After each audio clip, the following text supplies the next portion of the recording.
You're listening to The Conversation. It's December the 14th, 1972, and the American astronaut Gene Cernan is about to leave the surface of the moon. And as we leave the moon in Taurus literal, we leave as we came, and God willing, as we shall return, with peace and a hope for all mankind. Godspeed the crew of Apollo 17. Cernan knows that when Apollo 17 leaves the lunar surface that day, Americans will not be returning anytime soon. NASA has already cancelled its Apollo program. A few years later, the Soviet Union gives up on the space race too. Since then, a number of countries, including India, Japan, and China, have sent lunar landers and rovers up to the moon, but never another human. Until now. After multiple delays over the past few months, NASA is preparing to launch its Artemis II mission from Cape Canaveral in Florida in early April. The 4 astronauts, 3 men and 1 woman, won't be walking on the moon, but they will be orbiting it and going further into space than any humans ever have before. The mission is part of a long-term American program to land people back on the moon by 2028. Meanwhile, China has its own target of landing on the moon by 2030. I'm Gemma Ware from The Conversation, a news and analysis platform partnering journalists with academics. Welcome to The Conversation Weekly, where experts explain how we ended up here. In today's episode, why after all these years is the US sending people back to the moon? Scott Pace, you're director of the Space Policy Institute at George Washington University in Washington, D.C. You worked for the George W. Bush administration in space policy, and then you went on to NASA. And from 2017, you served for 4 years as the executive secretary of the National Space Council during the first Trump administration. Welcome to The Conversation Weekly. Oh, thank you. Pleasure to be here. So the US stopped sending astronauts to the moon back in 1972. But the journey back to the moon has had a bit of a stop-start history since then. Can you walk me through how we've got to this point where the US is about to send a crewed mission around the moon again? One thing that a lot of space people and enthusiasts don't really quite understand is that when President Kennedy made the decision to send humans to the moon and bring them back safely, it was not because he was a space enthusiast. It was because he had a geopolitical problem in terms of confrontation with the Soviet Union during the Cold War. I believe that this nation should commit itself to achieving the goal, before this decade is out, of landing a man on the moon and returning him safely to the Earth. When that challenge was met successfully, it was really no further reason to keep going. I mean, we demonstrated what we wanted to demonstrate. There were a series of missions after Apollo 11, of course, which did more and more science, some quite impressive. But the geopolitical reason for continuing those missions really wasn't there. And so after that, the U.S. turned to other things, such as trying to build more routine access, or more affordable, they hoped, access to space with the space shuttle, and had dreams of building a space station as part of a longer-term paradigm of expanding into space and so forth, but not one of these sprint missions going to the moon to show that it could be done. So, of course, nobody really gave up on the idea within the space community of sending humans on exploratory missions to the moon and even to Mars. But the reasons to do so really weren't there. And so there have been attempts several times, both within the George H.W. administration, Bush 41, to have something called the Space Exploration Initiative, which was announced on the steps of the Air and Space Museum in 1989 on the anniversary of the Apollo landing. The time has come to look beyond brief encounters. We must commit ourselves anew to a sustained program of manned exploration of the solar system, and yes, the permanent settlement of space. But it ran into opposition from Congress over cost. That was revived again in the George W. Bush administration, Bush 43, called the Vision for Space Exploration, which came in the aftermath of the Columbia Space Shuttle accident. Columbia was at 200,000 feet going 12,500 miles an hour when it suddenly broke up under stress that we still do not understand. 16 minutes from home. So we lost a crew, And this initiated a lot of soul searching about what were we doing and why were we doing it. And one of the conclusions that came out of that was, one, we needed a safer way of getting humans up to orbit and back. But the second was that if we were going to be sending humans into space, they need to be playing for higher stakes. It could not be just to send people going in orbit around the Earth. Robots can do that. They need to do things that are really unique. Now, the Obama administration initially thought we should just develop more new technology, which has really canceled any ideas for going to the moon or Mars.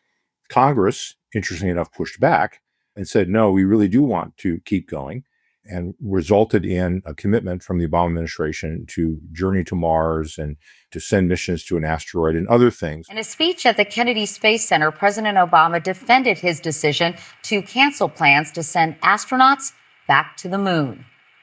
We've been there before. There's a lot more of space to explore and a lot more to learn when we do. So not the moon, but definitely a human spaceflight program with schedules and milestones.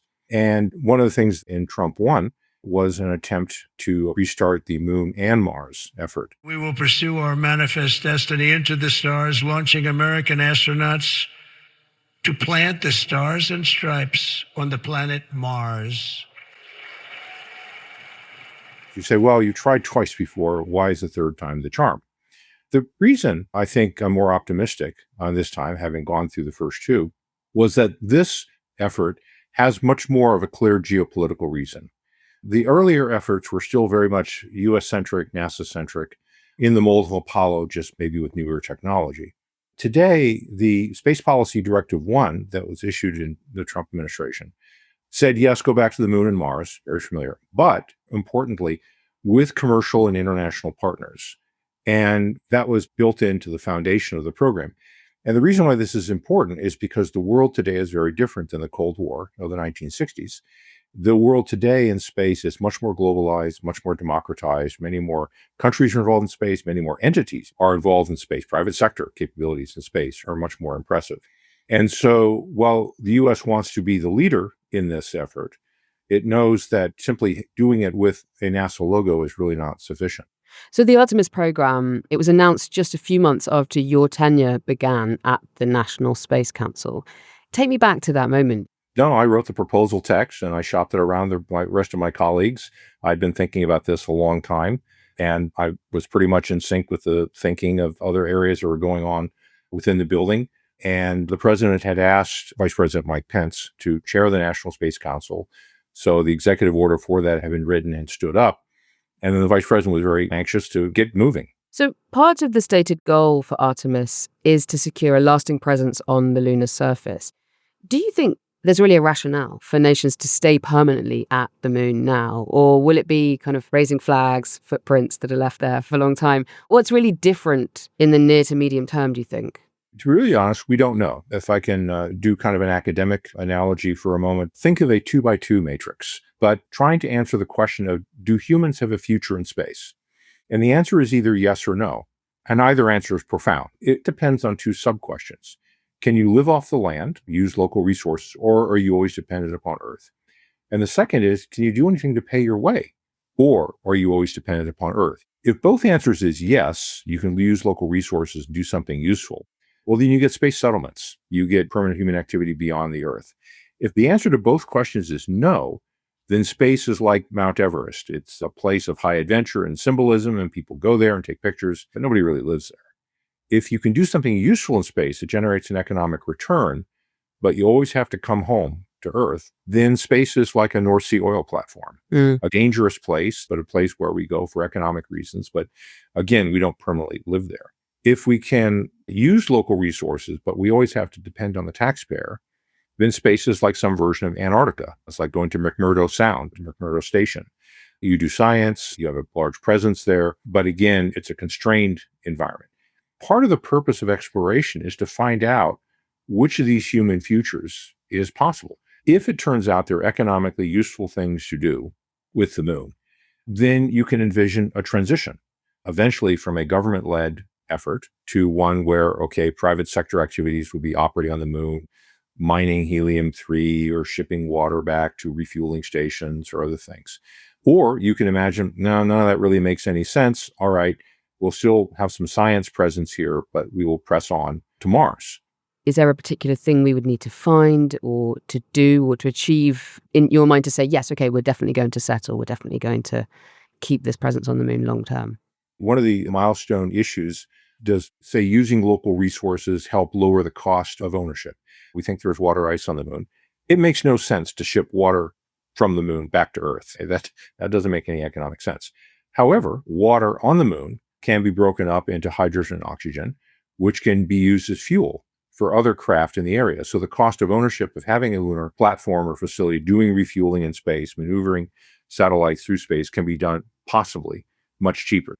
The second milestone, I think, would be new records in how long can people healthfully survive out there.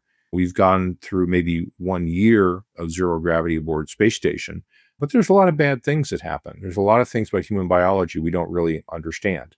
And so new generations of space stations with variable gravity for doing medical tests, which we really haven't done, and living longer term on the moon. So there are biological barriers and uncertainties that I think we also have to overcome. I think a longer range question is lunar mining operations. There are plenty of high metal content asteroids with rare earth elements in them. Rare earths is, of course, a controversial issue on Earth, both with China and Australia and other countries, and it's part of geopolitics these days. There are asteroids out there that are reachable, that have rare earth mineral content in them that would basically be the world's supply for the next 100 years. Now, whether that's economically extractable, the surveys make sense, there's tons of uncertainty about that. But again, that's part of what exploration is. Coming up, the new technology that will get Artemis II to the moon, and why the Americans are now in a race with China to get there first. That's after this short break.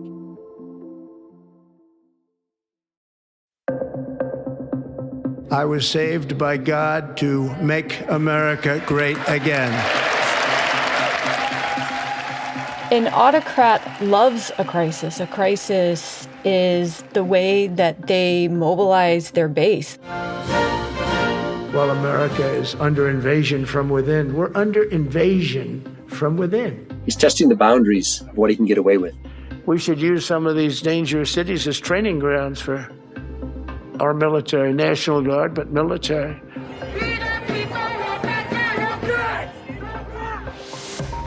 We've asked 6 of the world's preeminent scholars how we can measure the make of an autocrat. It's a recipe of sorts, tried and tested by the most infamous leaders in history. Hugo Chavez in Venezuela. Vladimir Putin in Russia. Joseph Stalin and Adolf Hitler. Viktor Orban in Hungary. He's basically bulletproof in terms of criminal prosecution. Join us from December 29 as we explore Trump, the making of an autocrat, from The Conversation.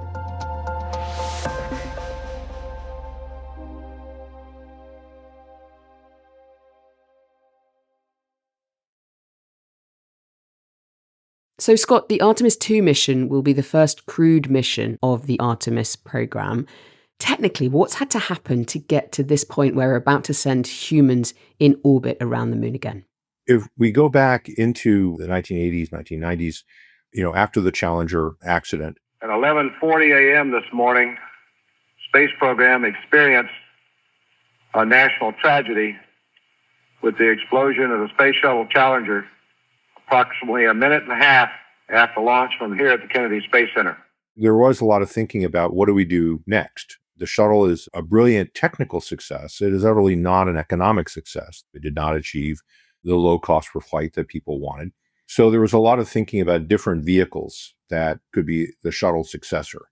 NASA pursued some of the more higher risk options, thinking, I think wrongly, but thinking that if they didn't work out, they could still extend and use the shuttle. Some of those higher risk ideas, these were things like single stage to orbit space planes and a variety of exotic things. They didn't work. And so we're still working the shuttle. And then we have the Columbia accident. And the Columbia accident was kind of a moment of what are you going to do? You either were going to go stop for a decade or so and then try to restart a human spaceflight program with new technology, or you're going to try to transition from the infrastructure and industrial base that you had with shuttle to a new system. And we had to go with what did we have in hand? What we had were solid rocket boosters, external tanks, and to make something safer, we needed to go to capsules. And there's arguments about this. I have friends I respect who still argue about wings versus capsules. It's one of those perennial topics.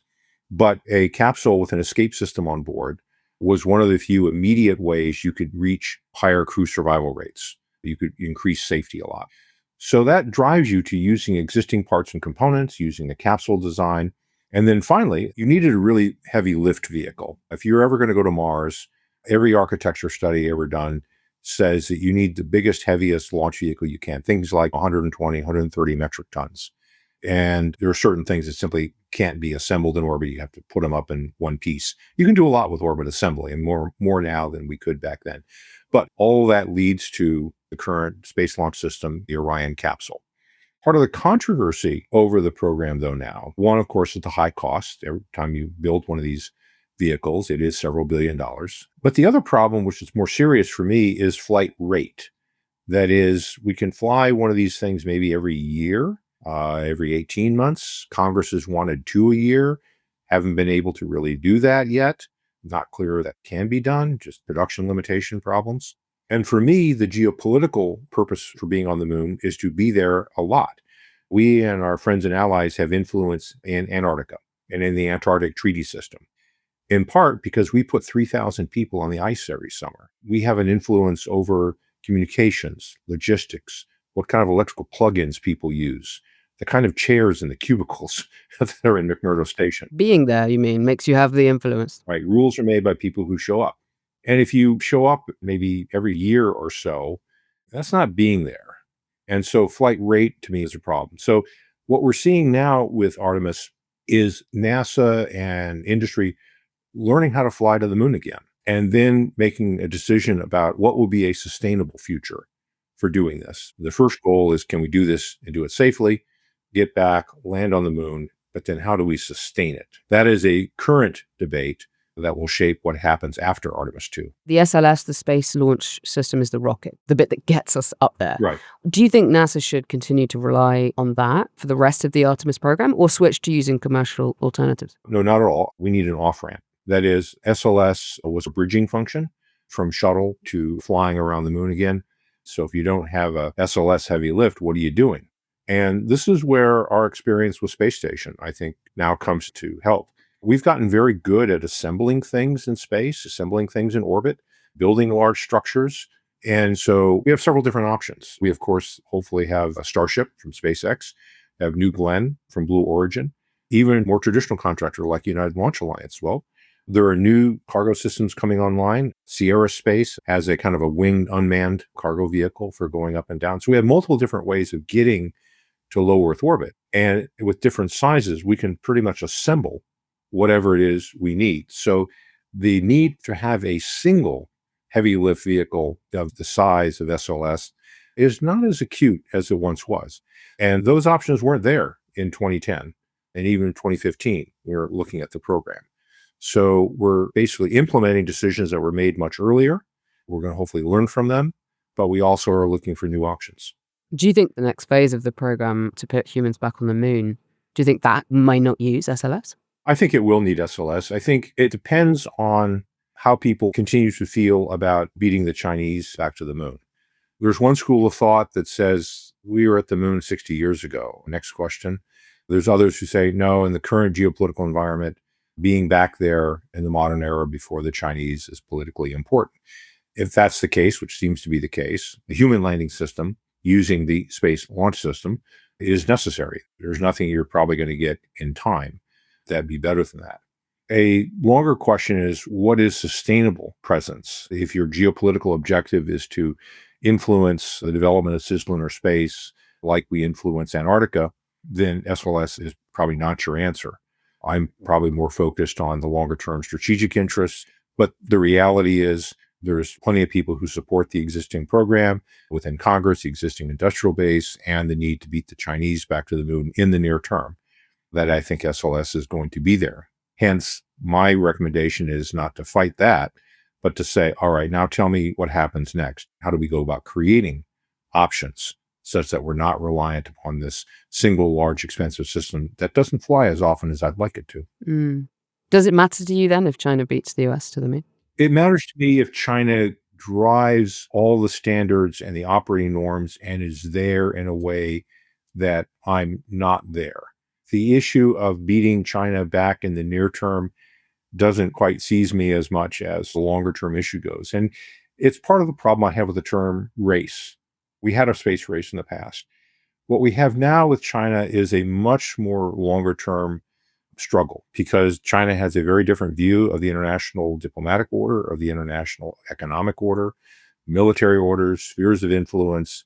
There are things that they are doing in space that are of potential military threat, which are a problem, but it hasn't yet become that way. Space is not yet contentious in the way, say, the South China Sea is or border disputes with India are. But you could be forgiven for being worried because if you look at Chinese behavior in other areas, space is another area where you could see a problem.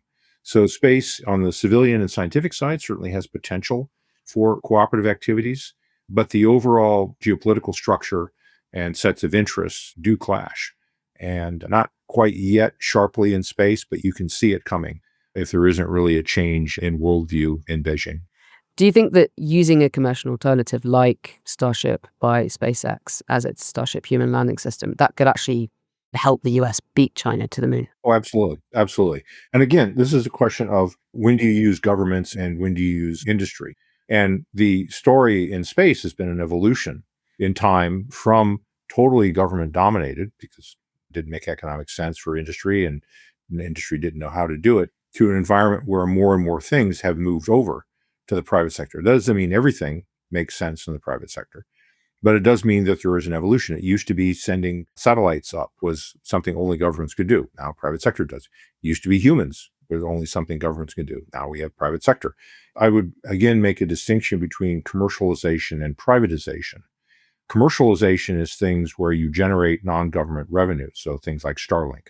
It is different than, say, operating a lunar base by a private contractor. There may not be a commercial reason to operate a lunar base, but you might be operated by the private sector, but it's maybe something that's more efficient. So governments should be doing things that they're good at or where there isn't really an alternative. Private sector should be allowed to compete and try.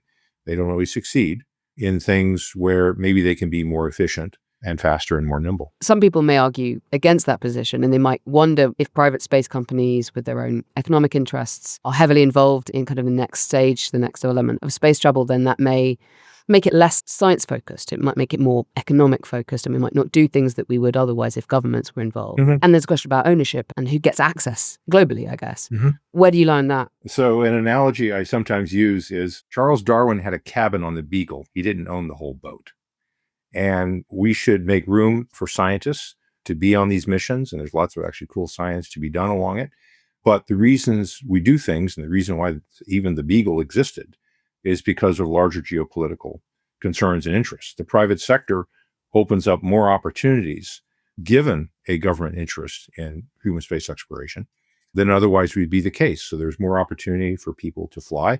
So there's both an efficiency argument to allow the private sector to be involved. There is, I think, an equity argument that more opportunities are opened up by the private sector than governments will really have been able to. I think there is a reasonable question about what is the public interest and how is the public interest protected. And I think this is where there still continues to be a role for NASA or other space agencies. I was born in the 80s. I've not lived through a moment when people were at the moon. Making me feel old, I'll play. But what I want to know is, how do you feel about it? This is quite a moment to be sending people back there. Are you going to be watching? Do you think people will be watching? Is it culturally what you expect? Yeah, it's interesting. In the Cold War, there was a sense that our astronauts were competing with the Soviets in a battle for the heavens. And so people knew all the names of all the astronauts and so forth. When Apollo 11 landed on the moon, I was 10 years old and I was literally in Disneyland. Tomorrowland had set up these big screens and you could either go on the moon ride or you could watch people walk on the moon, but standing around Tomorrowland.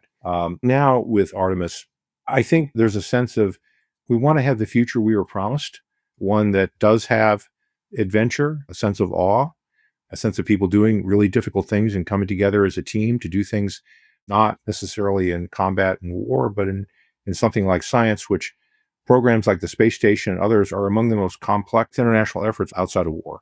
And doing that well and successfully, I think, is part of the better nature of humans.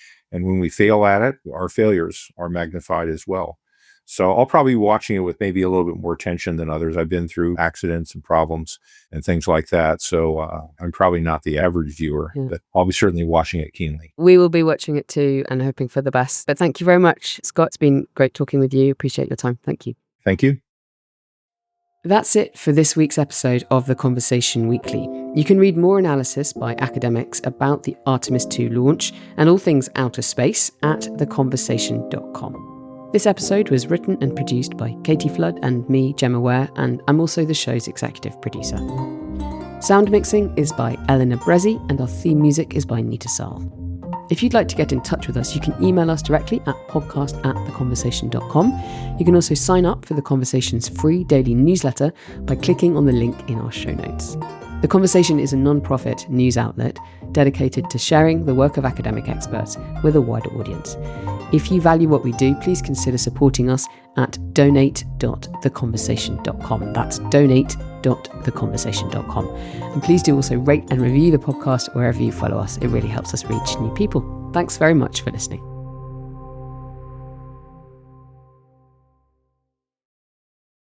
Hiya, I'm Katie Edwards, and I'm a health editor at The Conversation. I'm Dan Baumgart. I'm a lecturer in health and life sciences at the University of Bristol, where I also work as a GP. And we work together a lot, and we try to explain weird and wonderful things about the body. And now we're teaming up to host Strange Health, which is a new video podcast from The Conversation. So each episode, we're going to be taking a health trend going viral on social media. You know the kind of thing. Drink chlorophyll to make sure you don't stink. Do you really need to detox in January? Have a supplement to make your bum look better. All that kind of thing. Each week, it's going to be me and Dan, plus an expert, who are going to thrash out between the truths and the myths. You know, me being an anatomist, I was like, oh, can I have a look? And it was huge. The liver is amazing. It's probably the only organ that can regenerate itself completely. And we're calling it Strange Health because we're not scared of disgusting things. Episode 1 arrives on the 20th of January. So follow us on YouTube or subscribe wherever you get your podcasts.